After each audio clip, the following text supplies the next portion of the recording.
Hello and welcome to the podcast. This is Ron's Amazing Stories, where we play tales to take you away from today. We have a really big shoe for you today. Ron, I think you mean show. No, British guy, I was making an Ed Sullivan reference. Who is that? Never mind, we'll talk about that later. As I was saying, we have a really big shoe. We have cats and lots of them. Creepy cat, ghost cat, and even a science fiction story that begins with a cat. Yep, that's a lot of cats. Yes, it is. Johnny Is It True returns with strange facts all about cats. I hate cats. Then you have a problem. We will end the show with more of your favorite OTR commercials, but it all begins with a 5-minute mystery, which has nothing to do with cats.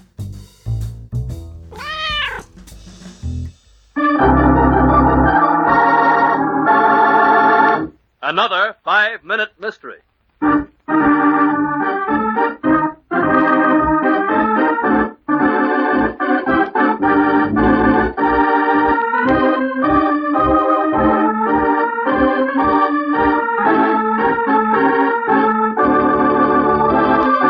This 5-minute mystery is being brought to you by Ron's Amazing Stories.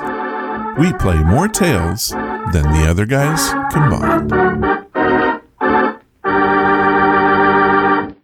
So you're making out all right, Molly, with your husband in the Army. And why not, Inspector? Women are no weaklings. I can run this garage as good as any man now. The next thing you know, the women will be taking over the police departments. Yeah, just a minute. Hello, George's garage. Molly George speaking. Huh? Yeah, sure, I can handle it. Sure, be right over. Someone broken down? Worse than that, Inspector. A car just went over that 70-foot cliff at the Globe Tunnel. The Globe Tunnel? Hey, that must be some wreck. I'll follow you out in my car, Molly. This might prove interesting.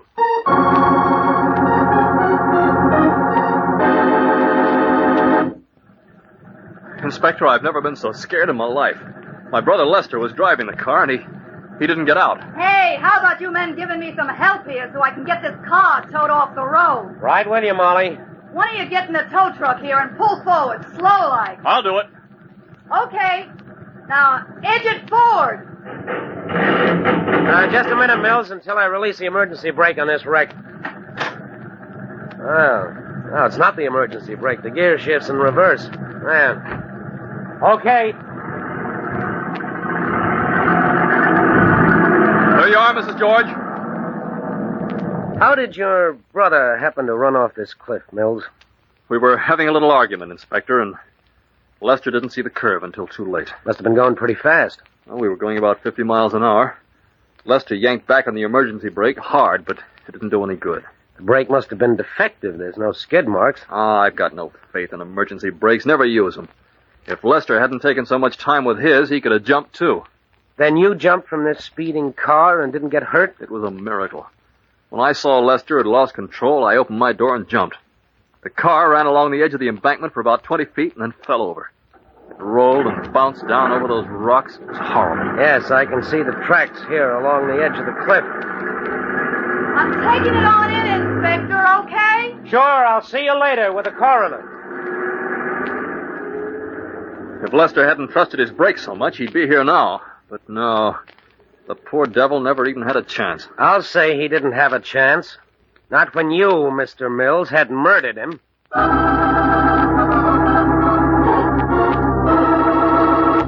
Were you as fast as the inspector in seeing through Mill's story? We'll see in a moment. But first...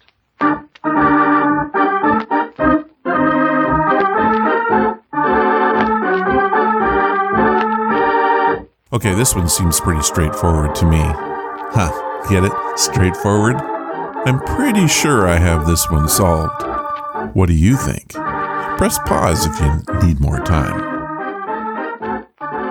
Now, let's see why that cop thinks this is a murder. Now, back to the story and its unusual solution. Mills, the slip you made and the slip that'll send you to the lethal chamber was your habit of always parking a car in gear because of your fear of emergency brakes not holding. You'll remember I had to take your car out of reverse before it could be towed. Yet no one had been in the car since the accident. Mills, you killed your brother earlier, drove here to the cliff, parked the car on the edge just enough to make it off balance. Then to make sure the car didn't move until you were clear of it, you put the car in reverse, got out, wobbled the car until it toppled over the embankment. That reasoning is stupid. It was stupid of you, Mills, to forget that a car can't speed forward with the gears in reverse.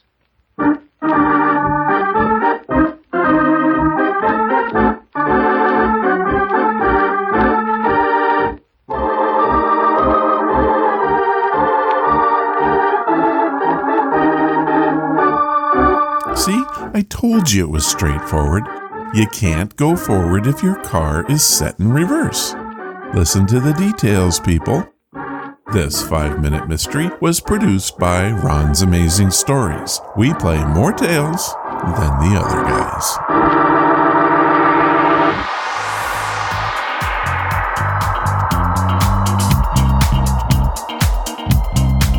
What's that you said?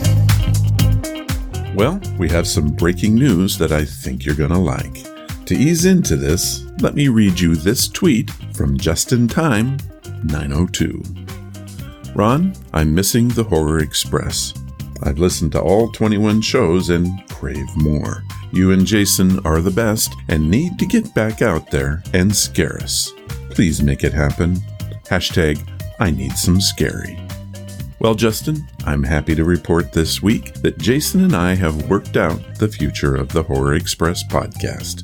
It is becoming a monthly thing here on Ron's Amazing Stories.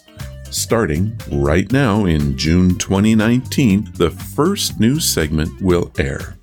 These will be shorter versions of the podcast, similar to Ghost Stories with Sylvia. Then each Halloween season, we will do a full Horror Express podcast just like what you've heard in the past.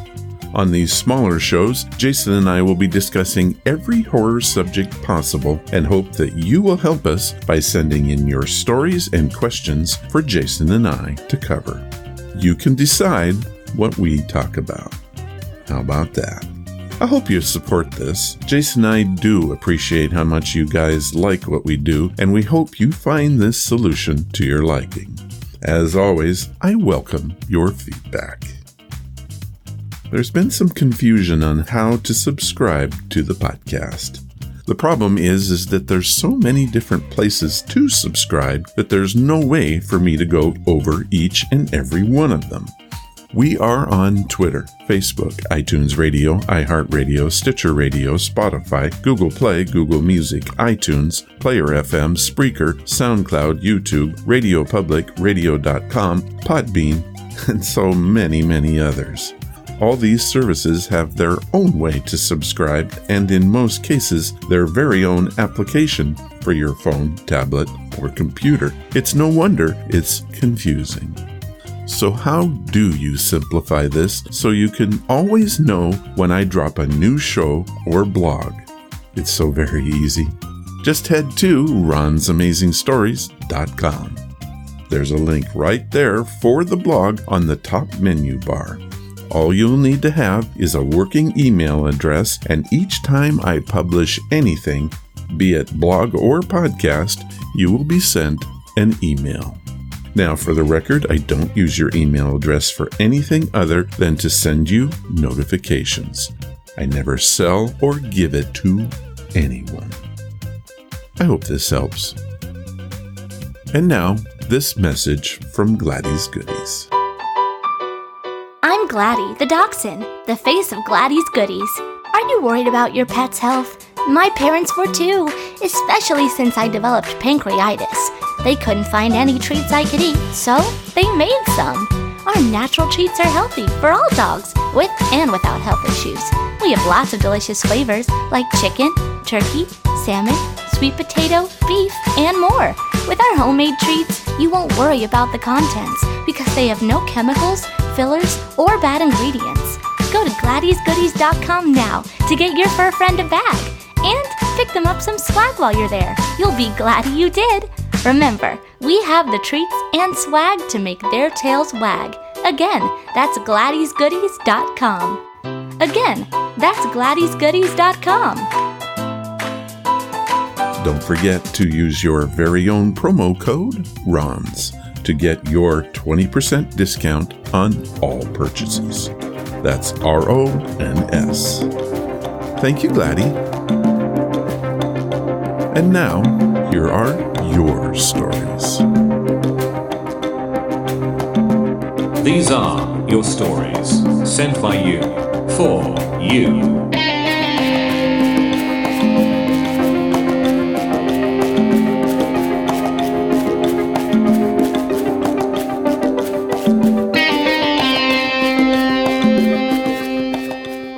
All of our listeners' stories have one thing in common this week: cats.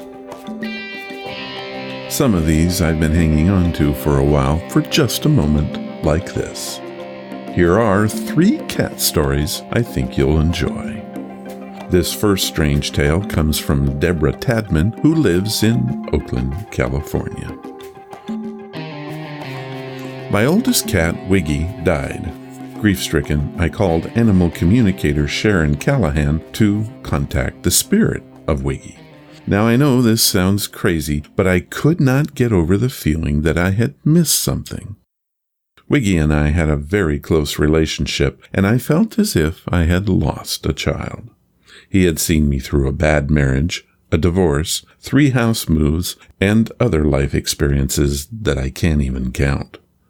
Sharon was able to reach Wiggy in the great beyond. He told me that he was safe and happy, but that he was concerned about my apartment.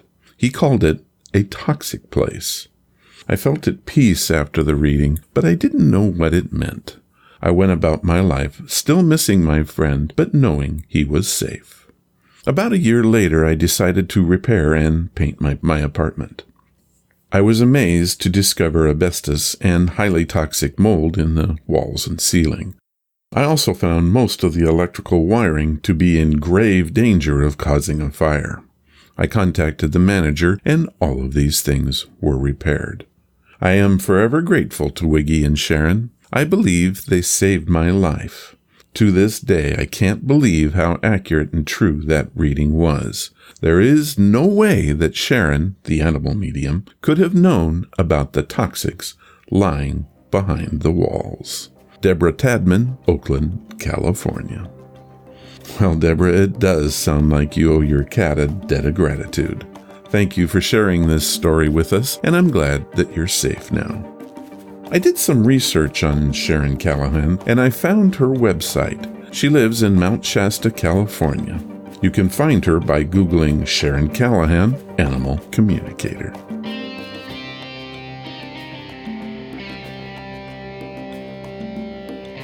Our second story comes from Nutella Kurtz, Natty for short, and was sent in via Facebook. Hey Ron, I love the show and felt like I had to be part of it all. I have this short story that still haunts me today, and perhaps if I share it, I can finally rid myself of it. Thank you for Ron's amazing stories. I hope you continue on for years to come. Natty. One night I was watching TV. My cat walked into the room and jumped up on my lap. Suddenly, he just stopped and stared out of the window behind me intently.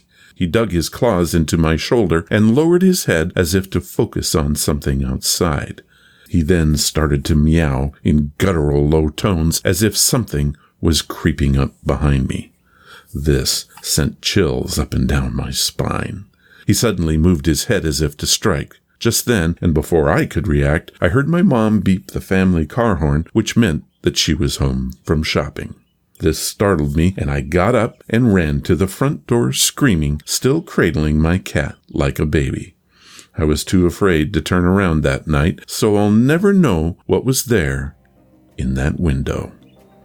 Natty Kurtz, Facebook. Well, Natty, if I'm being honest, I'm not sure I would have turned around either. My cat Blazer loves to sit in the windowsill for hours at a time. I go over and look out, but I can never see what he is looking at. I often wonder at what keeps his interest. Thank you for your story. It surely is creepy.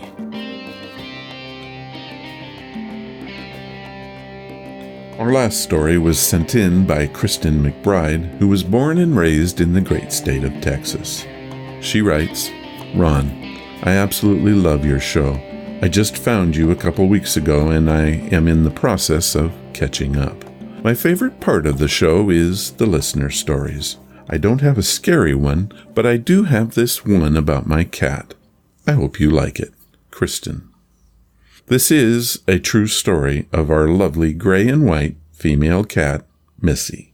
Like many cats, she likes to bring us her catch, and it isn't unusual for her offerings to include mice, birds, or even chipmunks. Sometimes these creatures are still alive and kicking. We rescue them when we can. Missy gave birth to 2 sickly kittens. Sadly, within a short time, both newborns died. It was heartbreaking to hear Missy crying and calling for her babies as she searched the house for her kittens. One afternoon, she came through her basement cat door, carefully carrying a very tiny baby bunny by the scruff of its neck. I happened to see her and took it away unharmed, putting it in a box lined with soft cloth until I could figure out what to do with it. Meanwhile, she went outdoors again, and within a few minutes, she was back with another baby bunny. In total, she brought back 4 of the babies before deciding that was enough. She then climbed into her box next to them, started grooming them, purring, and then turning on her side to entice them to nurse. We could see that these babies would not survive this adoption. So, after a while, we set about to see if we could find their true home and return them to their birth mother. While we searched, Missy was a content and happy surrogate. Eventually, we found the nest and set the 4 adoptees back with their siblings. We kept Missy indoors for the next few days. Later, we went back and checked the nest and found that all the babies were gone. We believe the mother rabbit moved them to a safer place. Our poor, frustrated mama cat never tried adopting baby bunnies again. Kristen McBride, Texas. Well, Kristen, that is an amazing story, and I'm very happy both bunnies and mama cat were okay. My buddy Blazer also likes to bring me his kills. Unfortunately for the victims of his crime, he usually plays with them a bit too roughly for me to save any of them. Cats will be cats, and that's all right with me. Thank you for your story, Christian. I truly enjoyed it.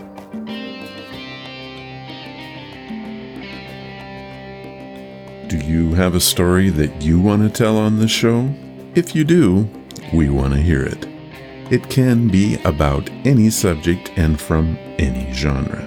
Heck, it doesn't even have to be true. Original fiction or stories from the public domain are quite welcome. To submit them, just head to ronsamazingstories.com and click on the Story Submissions banner. Fill out the form, and soon your story will be heard. Do you have a story but don't want to write it? That's okay too. Just leave your contact information, a brief description of your story, and I'll get back to you. We can write it together. However, if you don't do it, your story remains just that, your story. Why not make it our story?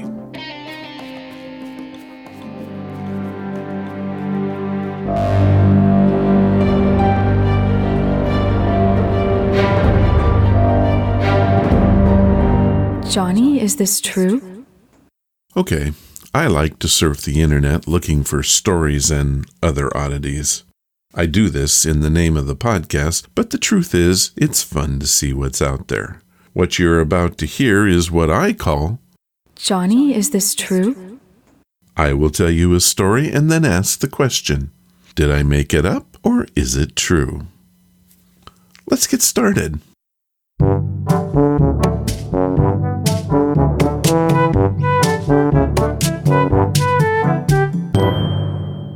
On Johnny Is It True this time, we enter the strange world of the cat.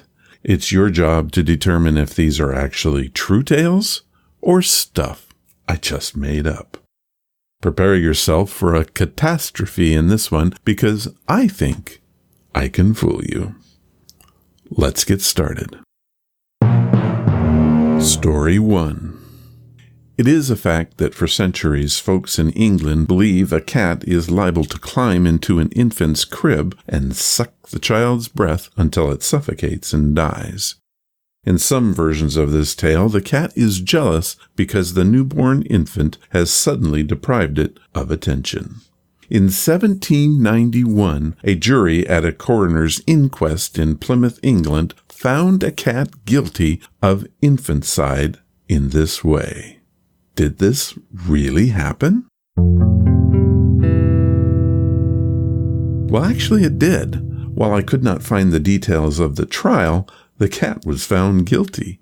Death by cat has been a persistent myth and has been around for a long time.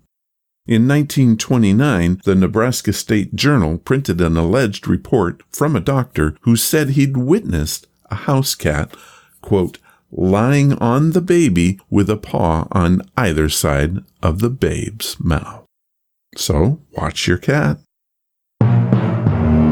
Story 2. Iceland, for all its excellent quality of living, has some pretty savage Christmas stories. It seems that children grow up in fear of the ferocious Jólakötturinn, the Yule cat, who prowls the frozen countryside around Christmas time, looking for humans to eat. But this giant, bloodthirsty cat monster isn't looking to make naughty children into its meal, as you might expect. He's got an eye for fashion and is looking for people, kids, adults, whatever, who aren't wearing fine new clothes for Christmas Eve. Now, is this story true? Well, it is true that they tell this story in Iceland, but as with all cryptids, it's never been proven true. In times past, farmers would tell this tale to their workers as an incentive to finish processing the wool before autumn comes, so that everyone can have their new clothes made before the slob-eating Christmas cat shows up. This very weird fable sounds like something from the Viking Age, but it really isn't that old. It first appeared in print in the 19th century and wasn't popular until the 20th. Story 3. Jonathan Kingley of Bright, Montana posted this on his Facebook page in 2009. He boasted that he had the first English-speaking cat in the world. Videos confirmed that his cat seemingly understood and responded in English. This was quite the deal for quite a while. Now, is this a factual story, or am I just making it up? Totally fake this. While there are a ton of videos on Facebook of cats supposedly speaking, not one of them really sound all that human, and I'm pretty sure it's all in the ears of the beholder. Cats lack the vocal cords needed to produce complex sounds. However, cats have been rumored to have better memories than their dog counterparts. How about that? Story 4. Okay, this one's out there, but is it true? Many cultures think that a polydactyl cat, one with extra toes, is a good luck charm. What do you think? This one, believe it or not, is very true. Whether they're really lucky or not is another matter. As early as the 18th century, sailors who sojourned to America routinely brought many-toed cats with them to ensure safe travels, which is why there's still an influx of polydactyl cats in New England today. How about that? Story 5. How good is your hearing? Did you know that your cat is exceptional at it? In fact, he or she can determine the source and direction of any sound, whether you hear it or not. Now, am I blowing bilge water, or is this a fact? It truly is a fact. Cats can even hear the slightest rustle because they have more than 20 muscles that control the exterior part of their ear. Also, a cat can figure out the source of the sound more accurately when it's not moving, which explains why it often stops and listens, utterly frozen. Well, that's it for this cat edition of Johnny Is It True? I hope you found it perfect and enjoyed our time talking about cats. Do you have any strange but true stories you want to share? If you do, send them to ronsamazingstories@gmail.com, and I'll use them if I can.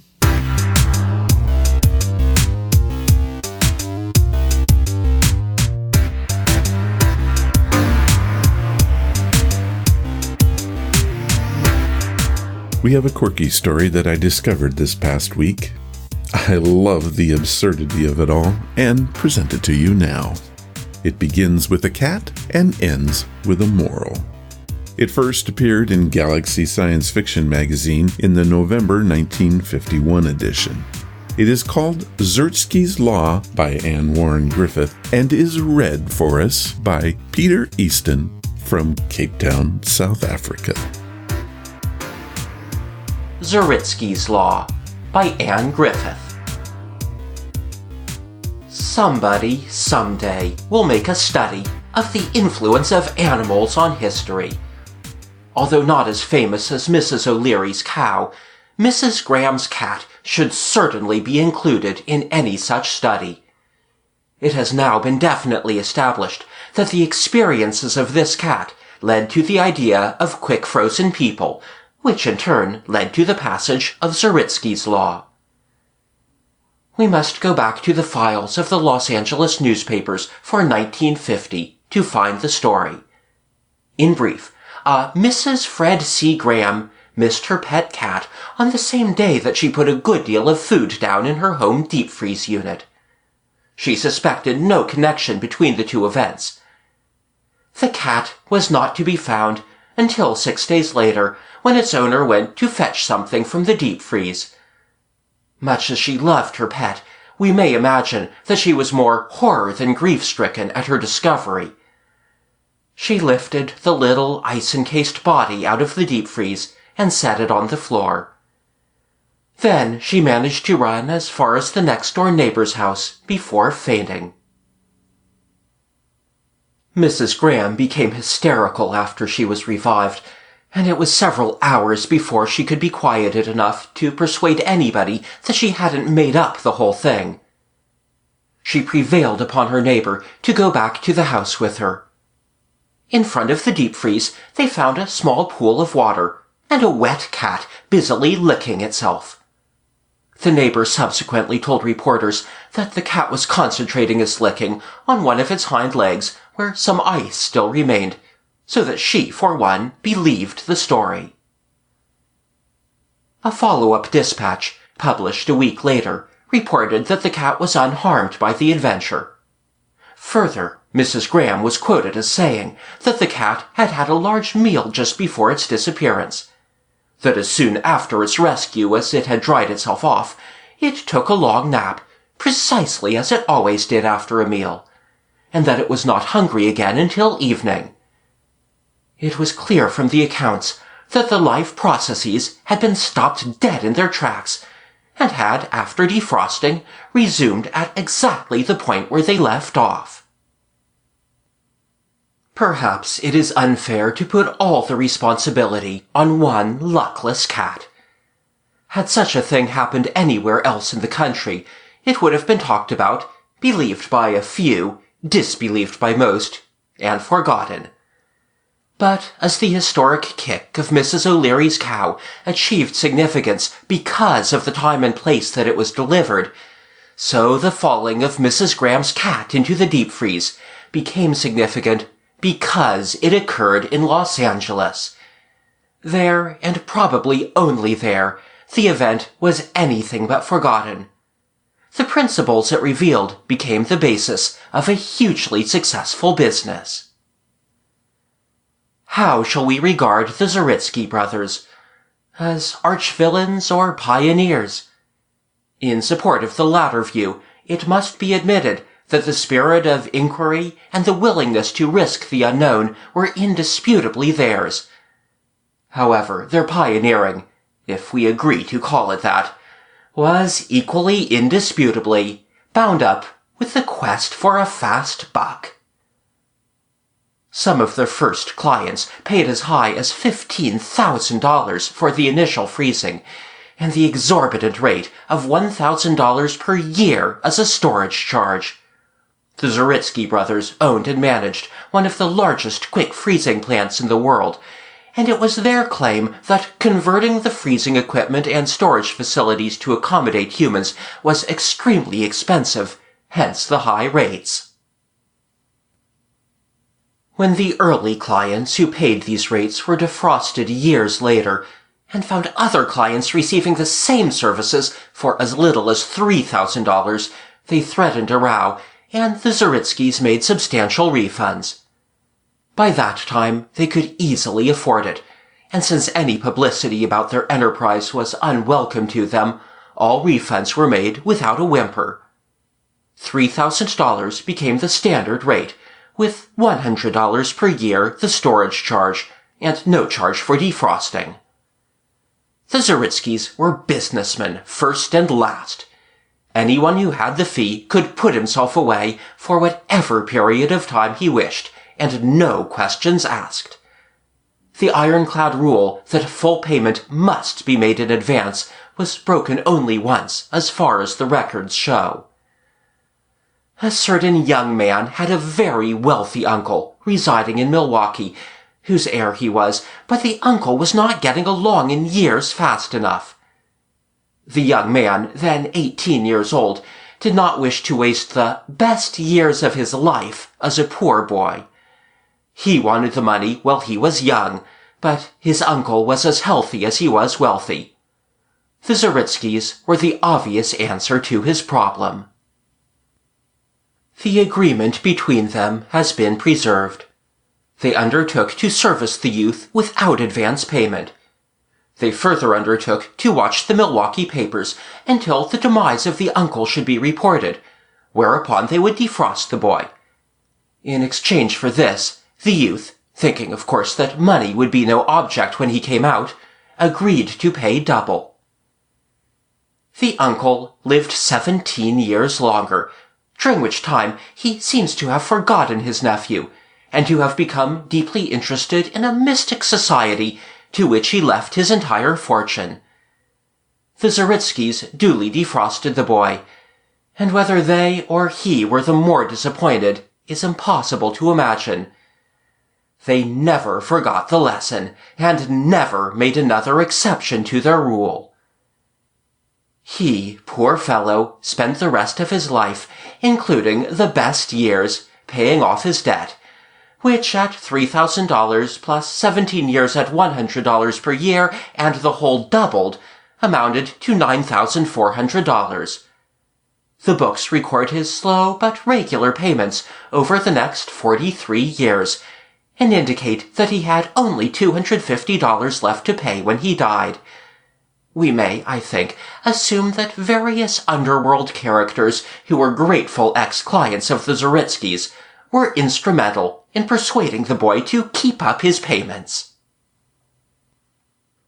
Criminals were the first to apply for quick freezing, and formed the mainstay of the Zeritsky's business through the years. What more easy than to rob, hide the loot, except for that all-important advance payment, present yourself to the Zeritsky's, and remain in their admirable chambers for 5 or 10 years, emerge to find the hue and cry long since died down and the crime forgotten, recover your haul, and live out your life in luxury. Due to the shady character of most of their patrons, the Zeritsky's kept all records by a system of numbers. Names never appeared on the books, and anonymity was guaranteed. Law enforcement agents, looking for fugitives from justice, found no way to break down this system, nor any law which they could interpret as making it illegal to quick freeze. Perhaps the truth is that they did not search too diligently for a law that could be made to apply. As long as the Zeritsky's kept things quiet and did not advertise or attract public attention, they could safely continue their bizarre business. City officials of Los Angeles, and particularly members of the police force, enjoyed a period of unparalleled prosperity. Lawyers and other experts who thought they were on the track of legal means by which to liquidate the Zeritsky empire found themselves suddenly able to buy a ranch or a yacht or both and retire forever from the arduous task of earning a living. Even with a goodly part of the population of Los Angeles as permanent pensioners, the Zeritsky fortune grew to incredible proportions. By the time the Zeritsky brothers died and left the business to their sons, it was a gold mine, and an inexhaustible one at that. During these later years, the enterprise began to attract a somewhat better class of people. Murderers and other criminals continued to furnish the bulk of the business, but as word of this amazing service seeped through the country, others began to see in it an easy way of solving their problems. They were encouraged, too, by the fact that the process was painless and the firm completely reliable. There were no risks, no accidents, no fatalities. One could, in short, have confidence in the Zeritskys. Soon after Monahan's great exposure rocked the nation, however, many of these better-type clients leaped into print to tell their experiences. One of the most poignant stories came from the daughter of a Zeritsky client. Her father was still, at the age of 102, passionately interested in politics, but the chances of his lasting until the next election were not good. The daughter herself suggested the deep freeze, and he welcomed the idea. He decided on a 20-year stay because, in his own words, "If the Republicans can't get into the White House in 20 years, I give up." Upon his return, he found that his condition had not been fulfilled. His daughter described him as utterly baffled by the new world. He lived in it just a week before he left it, this time for good. She states his last words were, "How do you people stand it?" Some professional people patronized the Zeritskys, chiefly movie stars. After the expose, fan magazines were filled with accounts of how the stars had kept youthful. The more zealous ones had prolonged their screen lives for years by the simple expedient of storing themselves away between pictures.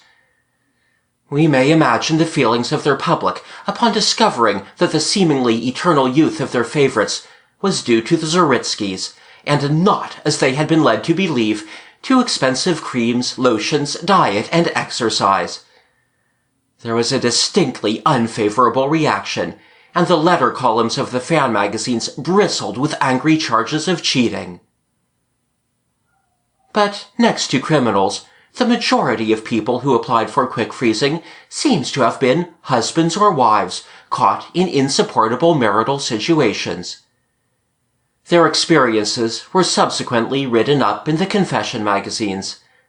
It was usually the husband who fled to Los Angeles and incarcerated himself for an appropriate number of years, at the end of which time his unamiable spouse would have died or made other arrangements.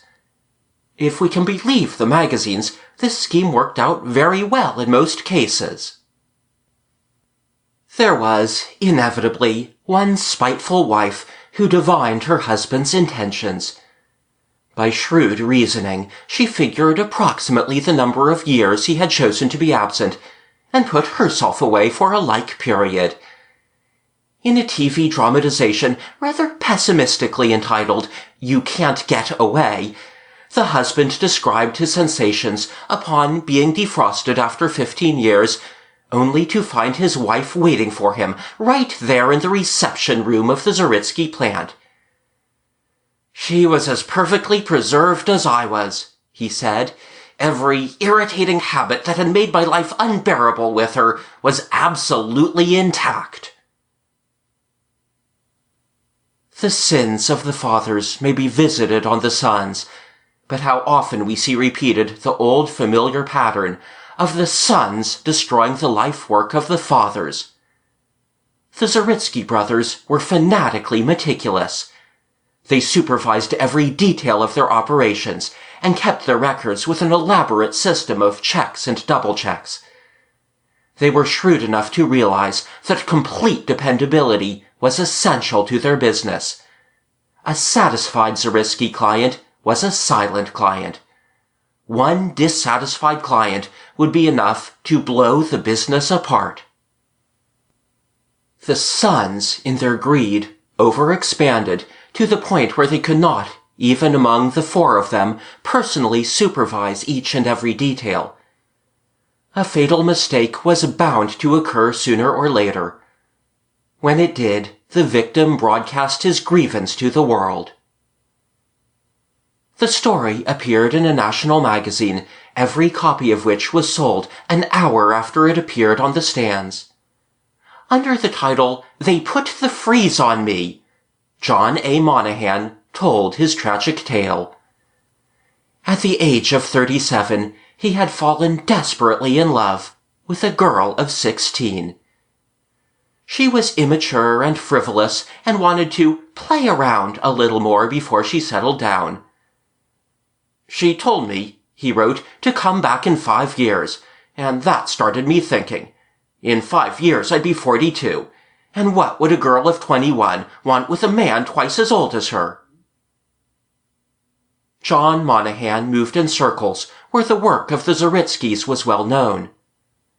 Not only did he see an opportunity of being still only 37 when his darling reached 21, but he foresaw a painless way of passing the years which he must endure without her. Accordingly, he presented himself for the deep freeze, paid his $3,000 and the $500 storage charge in advance, and left, he claimed, written instructions to let me out in 5 years so there'd be no mistakes. Nobody knows how the slip happened, but somehow John A. Monahan, or rather the number assigned to him, was entered on the books for 25 years instead of 5 years.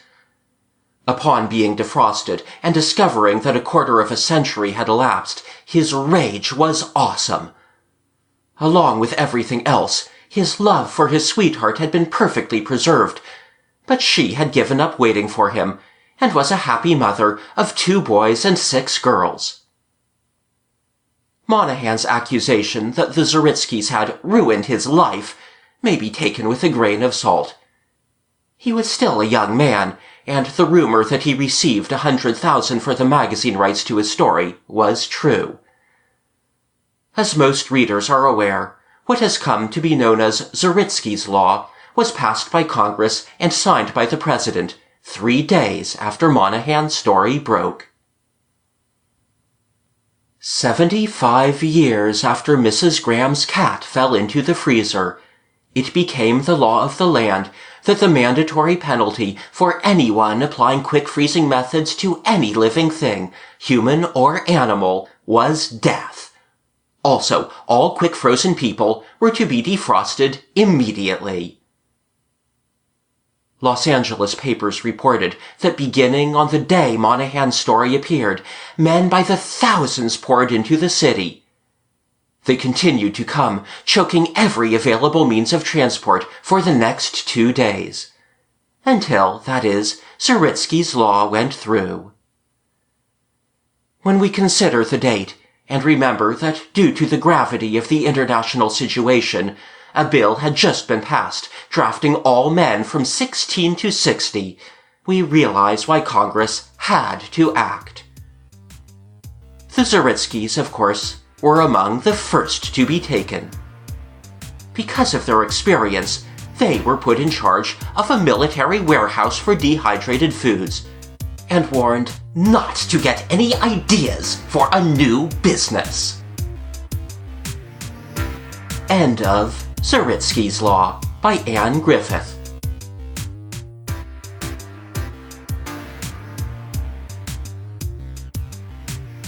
I was mesmerized by this one. The amazing part of this is that it was written in 1951 by a woman named Ann Warren Griffith.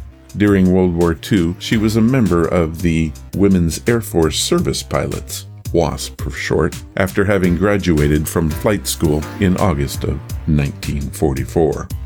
After the war, she worked for the Red Cross running a canteen at Wildflecken, an experience that she later wrote about for The New Yorker.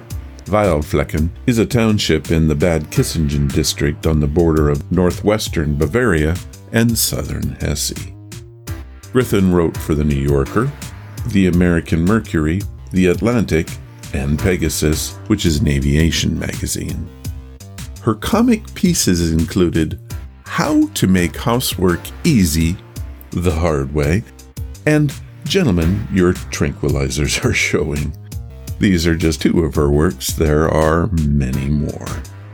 It was said of her by Ed Sullivan, Ann Warren Griffith must surely be one of the wackiest writers ever to set salty wittism down on paper. Griffin wrote at least 2 stories in the science fiction genre, Zeritsky's Law, which we just heard, and Captive Audience. Both are considered to be classics. How about that? Ron, you did it again. Did what, British guy? Mentioned that Ed Sullivan fellow. Just who is this man? Why is he part of the show? Shoe. Get it right, won't you? It's shoe. All right, dash it all. Make it shoe then. Here. I have this recording. Maybe this'll help. Good evening, ladies and gentlemen. Tonight, live from New York, the Ed Sullivan Show. And now, here he is, Ed Sullivan.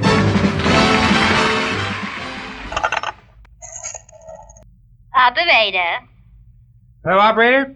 Now, this is Ed Sullivan, and I'd like to speak with Dr. Albert Schweitzer. Dr. Albert Schweitzer, please, in Africa. Hold on, please.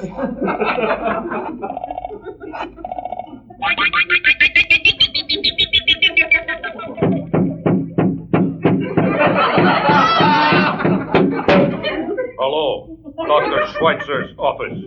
I have a person-to-person call for a Dr. Schweitzer from a Mr. Ed Sullivan in New York. Hold on, please. Him on other drum.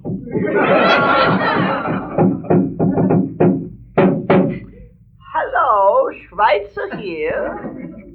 Hello, Dr. Schweitzer. This is Ed Sullivan in New York, and I have a really big television show here. Oh, yeah, I seen it once, and I can't help you neither. Well, I'll tell you, Doctor, now I'm calling because I'd like you to appear on our show. What? Are you kidding? Wait a second. Here, Macumba, hold my mask.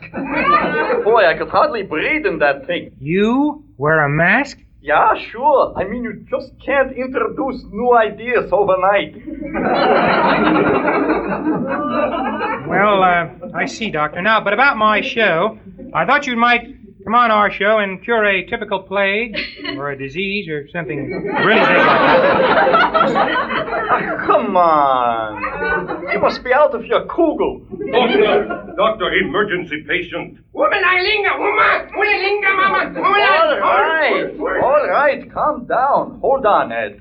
What's the matter? Well, didn't you hear? Well, yes, but I don't understand African. What African? It's one of those kids from the Peace Corps. He's got a wild berry stuck in his throat. Yeah, it's out. Gee, thanks, Doc. I must get back to my work. Come, Cheetah. These kids are too much. Well, gee, Dr. Schweitzer, you certainly do sound busy. That's right, Ed, and that's why I would never be able to appear on your show. But maybe my assistant could do it. Your assistant? Yeah, hold on. Hey, you, come here and talk to Mr. Sullivan. Hey, Mr. Sullivan? Yes? Judge Crater.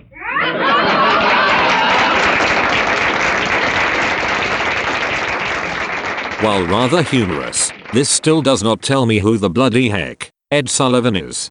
Okay then. Edward Vincent Sullivan was an American television personality, sports, and entertainment reporter. He was also a columnist for the New York Daily News and the Chicago Tribune. He is beloved by all as the creator and host of the television variety program, The Toast of the Town, later renamed The Ed Sullivan Show, or Shoe. The Really Big Shoe was broadcast for 23 years from 1948 to 1971. It was, by almost any measure, one of the greatest television shows of our time. Now, does that answer the question? It does indeed. You should have just said that. I think I did. But, hey, let's move on.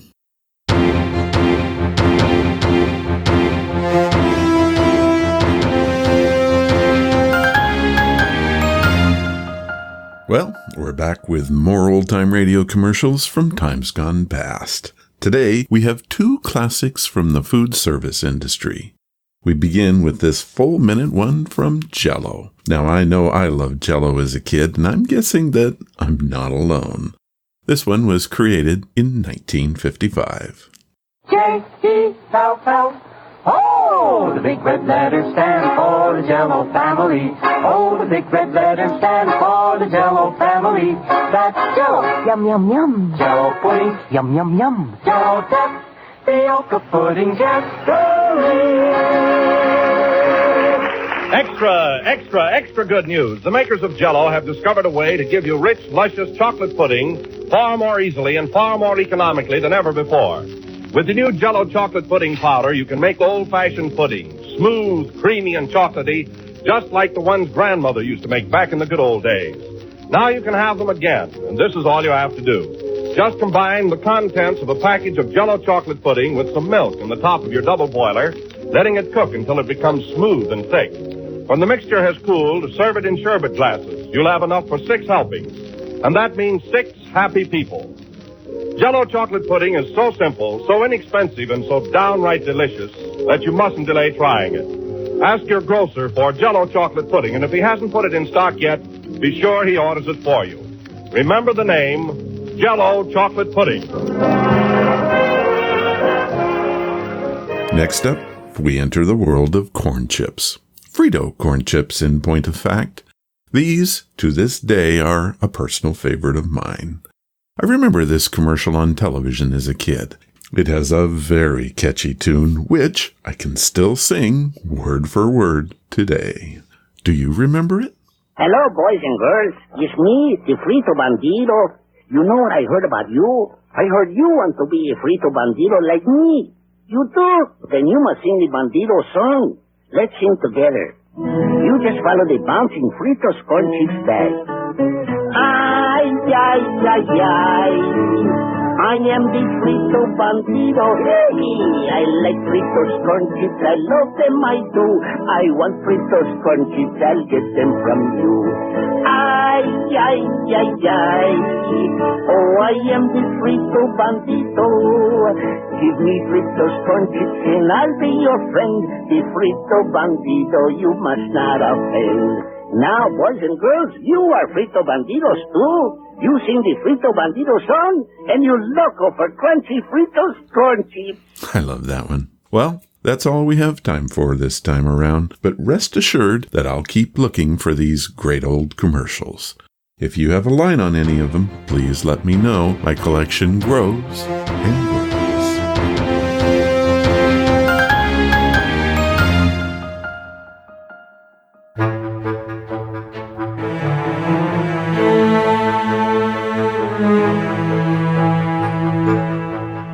Boom.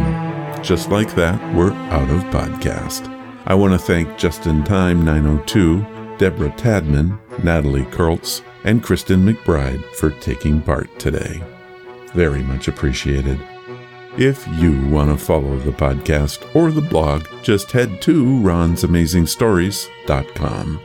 There you'll find an amazing number of links that should fit every need. Want to help the show? The best thing that you can do is to tell your friends all about it. And please leave reviews or feedback wherever you listen. This really does help us to grow.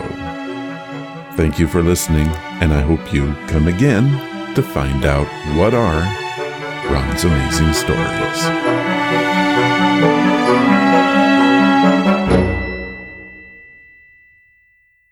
All of the vintage audio used in the podcast is believed to be in the public domain.